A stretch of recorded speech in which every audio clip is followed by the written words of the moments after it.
From Hollywood, it's time now for Johnny Dollar. Pat McCracken, Johnny, Universal Adjustment Bureau. Oh, hi, Pat. Johnny, you've handled a lot of difficult cases for the companies we represent. You've done a magnificent job. Saved some of them a lot of money. Huh? Sometimes nipped things in the bud even before they've happened. Pat. And there have been times when you've given up personal plans to take them on at a moment's notice and without question. Listen, that bush you're beating around is getting pretty big. All right, then I'll get to the point. Johnny, why don't you take yourself a holiday at company expense? What? Lake Mojave Resort, maybe, where I understand you love to fish. At company expense, huh? That's right. Okay, Pat, I'll grab the first plane. Good boy. But, brother, just wait till you see the expense account I pile up for you. Why, Johnny? Because if I ever smelled a rat, believe me, it's now.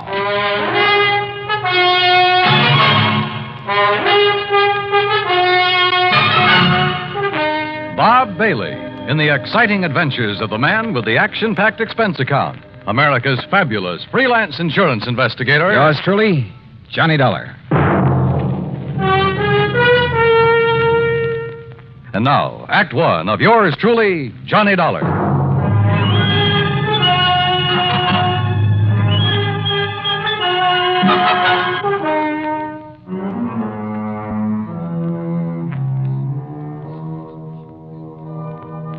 Expense account submitted by Special Investigator Johnny Dollar to the Universal Adjustment Bureau, Home Office, Hartford, Connecticut.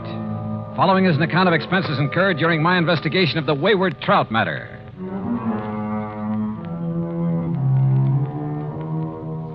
Expense account item 1, $174.50 plane fare, Hartford to Los Angeles and Los Angeles to Las Vegas. Item 2, $50 deposit on a rental car. I headed south on Route 95.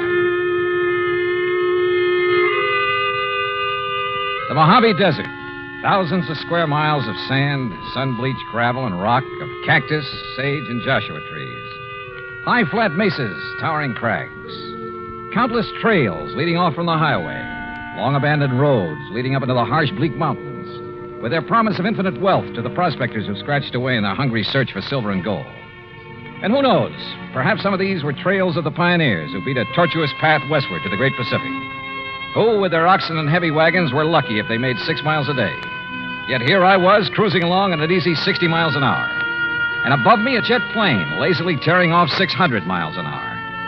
Yeah, it made me think about the men who lived and struggled here, the men who died of hunger and thirst following the same path I was taking, never knowing that only a few miles away beyond the mountains was the mighty Colorado.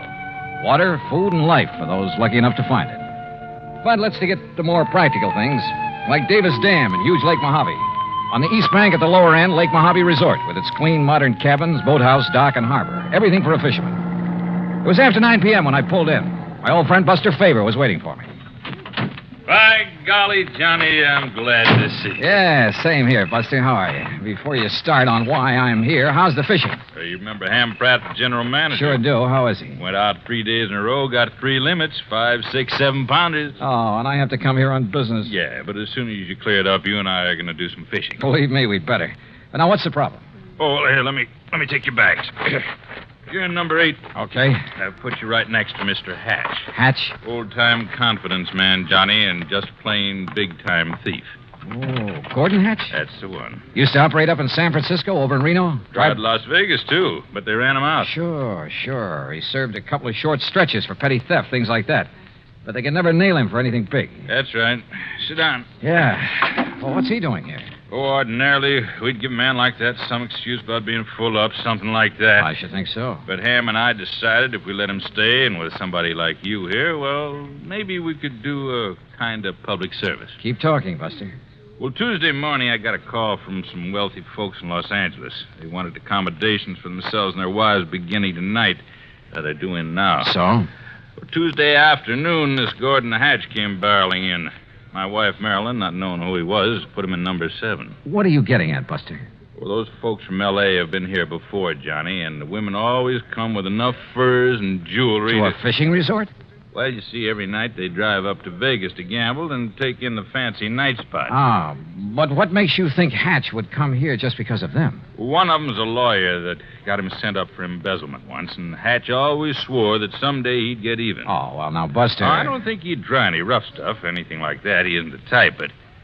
Well, that's why I called Hartford. Well, what's the insurance angle? There isn't any. Unless a lot of heavily insured jewelry suddenly disappears from around here. And your man in Hartford was willing to play along with that. Yeah, I see. Well, so do I. Hmm? I see we have another guest buster. How do you do? My name is Gordon Hatch. Mr. Hatch, this is Johnny Dollar. He's come for a few days fishing, same as you. Excellent. We must go out together, Mr. Dollar. I found a couple of wonderful spots. Yeah, I understand you had pretty good luck, sir. Oh, didn't Ham Pratt tell you about the big one I got over near Sculpture Rock? Nearly 10 pounds. I'm keeping him in a live box so I can take him back to Los Angeles and have him stuffed. Live box? Yes. It's a big sort of box made of heavy screen, Johnny. You leave it in the water, it'll keep the fish alive for days. That's right. Well, aren't you afraid somebody will walk off with them? Oh, the nice people who come to this nice place? Of course not. And as a fisherman, I'm sure you know that even the worst crook in the world wouldn't touch another man's catch.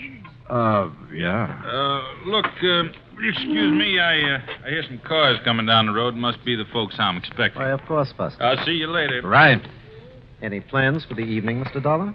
Oh, not particularly. I'm a little tired. Then come along into my cabin next door. I have some excellent scotch and plenty of soda. Oh, well, I've had a pretty long day. Now, look, we can relax and regale each other with tall tales about the big fish we've caught here and there.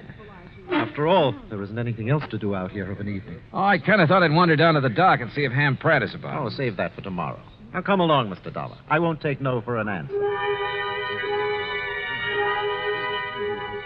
Actually, I was glad for the invitation. I wanted to know more about this man, sound him out if possible, about his real reason for being here. As it turned out, we spent a very pleasant evening talking entirely about fishing. Only once, in answer to a pretty direct question, did he speak about what I wanted him to. That is all water over the dam, Mr. Dollar. If it's possible to make amends for some of the, shall we say, questionable things I may have done in the past, well, I can only assure you that I'm sincerely trying to make such amends. Please don't embarrass me this way again. Yeah, sorry. Now, tomorrow we'll go fishing. Well, I'll not only take you to one of the hottest spots on the lake, but I'll show you the beauties I have in the live box. You'll turn green with envy. Nightcap? Well, it's been a pretty long day, and I really should hit the sack. So should I. So, here we go. Bottoms up, and may tomorrow bring us each a limit. Then I will drink to him. Now, there we are. And I'll see you at the crack of dawn. Sleep well. Right. Right? Wrong. Sure, I was tired. It had been a long day. But not long enough to make me drop off to sleep almost before I could get out of my clothes. That nightcap had had a lot more than scotch in it. Yeah, I'd fallen for one of the oldest tricks in the world. And until I woke up, anything could happen.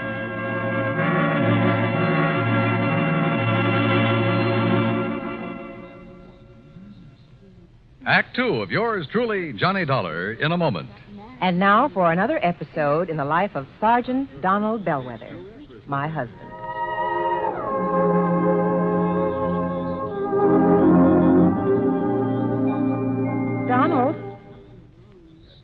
Donald. Sergeant Donald Bellwether. Please, Reba, can't you see I'm absorbed in the sports section? So I see. Who's the girl in the bikini? A shot putter? Look, what's the difference if she's an athlete or a Hollywood celebrity? Why do you insist on disturbing me while I'm reading? Did you drop off the laundry this morning? Yes, dear. Did you mail my letters? Yes, I mailed the letters. Did you know that angry, brooding, and impatient drivers are the major cause of many accidents? Yes, I know. What? I said angry or impatient drivers behind the wheel cause many serious accidents. And when a driver is emotionally upset, he's more apt to make an irrational decision or take unnecessary chances. My dear wife, you ought to know by this time that I am a well-adjusted individual. I have complete control over my emotions. You didn't have this morning. Now, just because I burned the toast, you stormed out of the house in a fit of rage. You didn't even kiss me goodbye. Mm-hmm. You're determined to pick a quarrel with me, is that it? No, I just want you to drive safely. I don't want you to be under any emotional strain when you drive a car. I want you to return home safely. I love you. Come here, woman. Yes, darling. You sit right here on my lap, and I'll give you that kiss you missed this morning. And you promise you'll never again drive the car when you're angry? I promise. Oh, that's my Donald. That's my doll.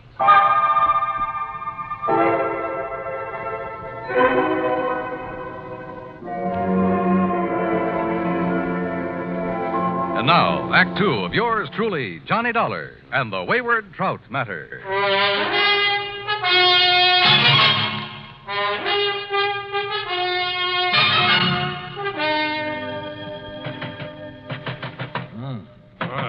What is it? Hey, Johnny. Huh? Oh, it's Buster. Huh? You all right in there, Johnny? Oh, sure. I'm all right. Here. Look. Holy, what time is it anyway? Almost 9 o'clock. Oh, look at those big red eyes. Yeah, you aren't kidding. I feel as though Where's Gordon Hatch? Went out fishing at the crack of dawn. Said you'd promised to go with him, but he pounded on your door and finally gave up. Johnny, you look like you Hey, really... Buster, the folks you were expecting in from Los Angeles. Yeah, they came right after I left you and Mr. Hatch last night. 6 of them. I figured you wanted to be alone with Hatch to sort of feel him out. Yeah, I did. But is everything all right? Yeah, so far as I know. The point is, did you learn anything from Mr. Hatch last night? Only that he claims to have turned over a new leaf, is now the soul of integrity. Yeah? Well, I wonder. You say he's out fishing, huh? That's right. You know where he went?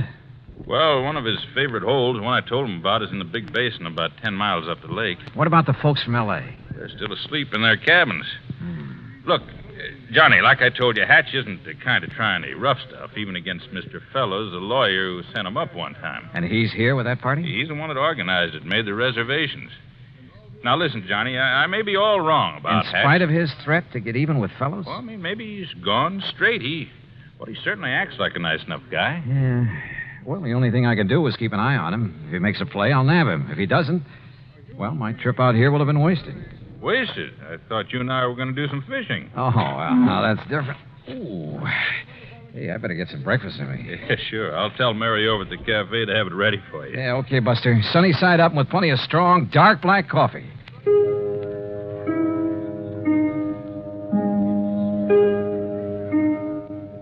My head felt like it might split open any second, and I was more sure than ever that Hatch had poured me a Mickey last night. Yet he had expected me to go out on the lake with him this morning. Must have been nearly 10 a.m. by the time I'd showered, shaved, dressed, and joined Buster at the little cafe. Already, half a dozen early morning anglers had come back to boast about their catches, and the big ones had got away. Now, don't you tell us all, Buster, but that big one, Buster, he must have been 8.5 pounds. Yeah, I'm sure it was, Mr. Hector. Well, the place I lost him was in the second cove this side of the dam by the big square rock. Second cove this side of the dam, did you say? That's right next to the big square rock. Hey, Jim, I know a great spot for us to try this afternoon. Yeah, I heard that, too. Now, don't you tell us all about that spot, Buster. Cross my heart, Mr. Hector. Good. Say, Henry, I want to tell you about a place I found this You morning. feeling any better, Johnny? Yeah, much. Now, listen. If Gordon Hatch is up here after the money and jewelry of Mr. Fellows and his party, or for any reason at all connected with them, Yeah? I think you and I had better hop into a boat and get... Mr. Favor. Oh, yes, Miss Fellows. Good morning. Please come outside quickly. Come on, Johnny. Right. Miss Fellows, this is Johnny Dollar, friend of mine, special investigator. Oh, thank goodness you're here, Mr. Dollar. Buster, we'd been robbed. What? When, Mrs. Fellows? Sometime during the night. All our jewelry, Mrs. Harkins and Mrs. Peterson's and mine. Why, it must be hundreds of thousands of dollars worth. My diamond brooch alone is worth... found him, Martha. Yes, Ralph. Oh, this is Mr. Dollar, and he's some kind of an investigator. Good. I've heard of you, Dollar. I've told them, Ralph, about the jewelry. Yeah, well, whoever did it got our money, too. With all we brought along to gamble in Vegas, must be over $20,000. But how he managed to sneak into our cabins... And without waking us, too. Of course, we were pretty tired last night. Well, good Oh, morning. Mr. Pratt. Oh, what seems to be the... Johnny, glad to see you. How are you, Ham? I got some bad news for you. Yeah, Ham, it looks like he's done it. Oh? Gordon Hatch? Yeah. Better make a thorough search of his cabin. Gordon Hatch. Oh, no. I'm afraid so. Great Scott. So, Ham, look in his luggage, under the mattresses, anywhere else you can think of. Right, Johnny. Mr. Dollar, do you mean to say that Gordon Hatch is here at this point? Better look in his car, too, Ham. Under the car and the upholstery. Look here now, Mr. Dollar. Sorry, Mr. Fellows. I'll have to talk to you later. Come on, Buster. You and I are going for a boat ride.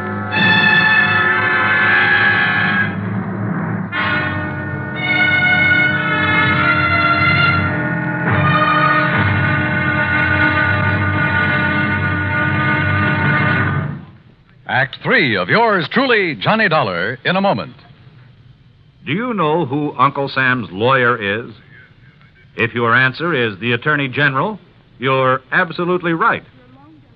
But being legal advisor to the President and other governmental agencies is only part of his job. His main task is running the Department of Justice which makes sure that the laws passed by Congress are carried out, and that lawyers are available when the government must be represented in court. Let me give you an example. Suppose there is some question concerning the amount or kind of tax you should pay, or suppose you and the government don't agree as to which of you owns certain land. That's when the Department of Justice steps in to represent the government side of the case. If anyone is brought to trial for counterfeiting, smuggling, gold hoarding, or passport forging, the Department of Justice prosecutes the case. It also handles all matters dealing with legal immigration. And all of this activity is the responsibility of an important member of the President's Cabinet, the Attorney General. Just as it is the duty of the United States government to protect each and every one of you, it is the duty of the Attorney General to protect the government of the United States. And now, Act 3 of yours truly, Johnny Dollar and the Wayward Trout Matter.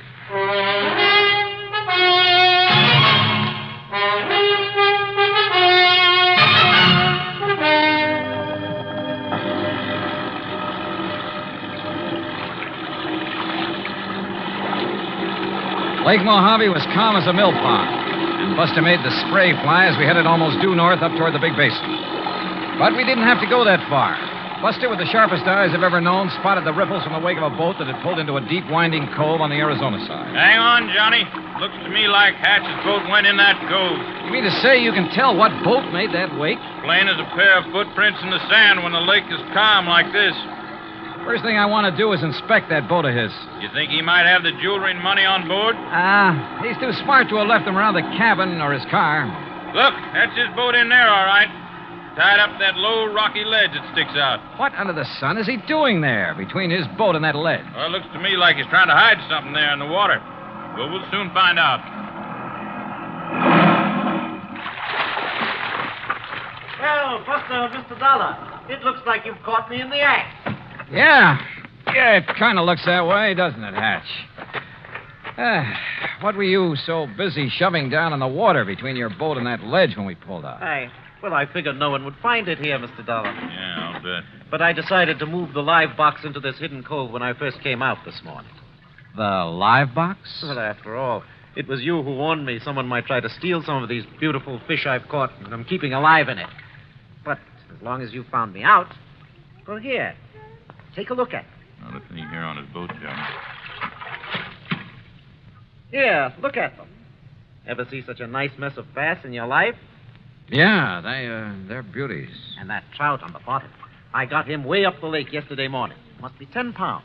That the one you plan to have stuffed? That's the one. Well, you better have it done pretty soon. He looks dead to me. Yes, he was this way when I came out this morning. So, when I'm through fishing today, I'll head back to L.A. with him to a taxidermist. Hatch, there's something I want to talk to you about. I know, Dollar. But it's your own fault. Huh? I pounded on your door till I thought I'd wake the dead. Oh, no, that isn't what However, since you're here now, well, why not keep our fishing date now? Mr. Hatch, will you Darn please... it, though, I don't have an extra rod in my boat. Well, come on, Johnny. I'll give you one out of my boat, rod and reel. Oh, yeah, sure, okay. Dollar, I'll take you to fishing spots even Buster doesn't know about. Not a sign of the jewels and stuff on his boat, Johnny. I even went through his tackle box. Well, maybe he's hidden the stuff somewhere along the shore. If he's the one who took it. He looks and talks as innocent as a baby. So the only thing I can do is keep an eye on him and try to feel him out. Come on, boys. Time's a-wasting. Oh, here, Johnny, you try this rod on for size. Well, that looks good to me. And here, take along a couple of these fast strike minnow hooks. If anything, they'll get you big bass. They sure will. Yeah, or maybe a trout like the one that Mr... What's the matter, Johnny? Come on, Buster. What? What's the matter? Well, it's about time. What were you two gabbing about over there? Say, Hatch, I want another look in the live box at that big trout. I don't blame you a bit. Well, step into the boat and I'll raise the top so you can really see it. No, I think I'll pull the whole contraption up here on the ledge. That'll take the fish out of the water. Well, you said that trout was dead early this morning. Well, that's right. Then why is he on the bottom of this thing? Why isn't he floating belly up? Here now. I don't know, but I don't see what... Now, wait, what are you doing? Oh, those beautiful fish in there will die like the trout. Oh, I just want a real close look at that trout. Oh, just a minute. These live ones will hold still long enough for me to... Dollar, put them back in the water. Here we are. Ooh, 10 pounds? Look here now. Why, this fish weighs 20 pounds if he weighs an ounce. $1? And no wonder the way you've got him stuffed full of... Oh, how about this? A beautiful diamond brooch. No wonder you decided to get back to L.A. And not to stuff this trout, but to unstuff him. And how about this bracelet? Emeralds, aren't they? And look at these nice new $100 bills. A bit wet, perhaps? You're holding more than money and jewels in your hand, Dollar. Oh, now, put that thing away. I'm talking about your life. And I won't hesitate to pull this trigger unless you toss that money and those jewels into this boat. While I toss this over at you, Mr. Hatch? Put it down, Buster, or I'll shoot you, too. Toss me the jewels, Dollar. Toss them. And Buster, stay where you are. How about the whole trout, Mr. Hatch? All right, drop that. Boy, Johnny, you really clobbered him. Yeah, but... Oh, Buster, if you hadn't thrown that oar... And if you hadn't hit him in the face with that wet fish, Johnny, he would have plugged you. Yeah, Buster. I always did like trout.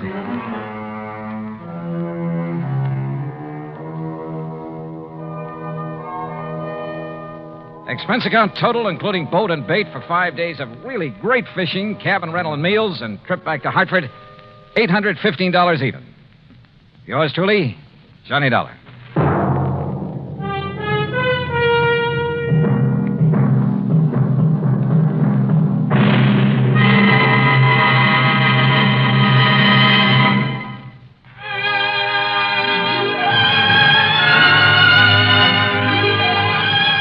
Yours truly, Johnny Dollar, starring Bob Bailey, originates in Hollywood and is produced and directed by Jack Johnstone, who also wrote today's story.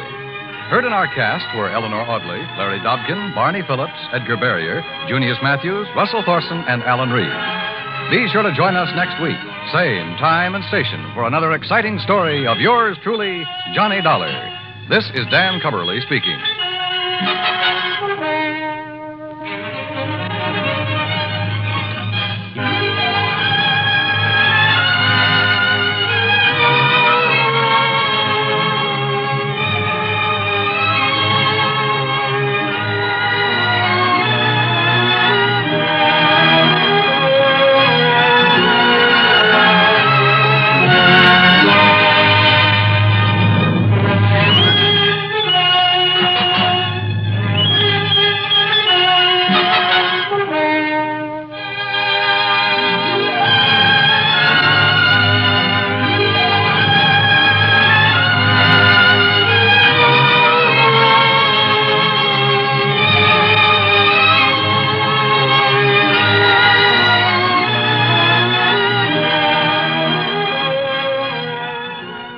Yours truly, Johnny Dollar, has been a presentation of the United States Armed Forces Radio and Television Service.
You've been listening to the OTR Gold Network.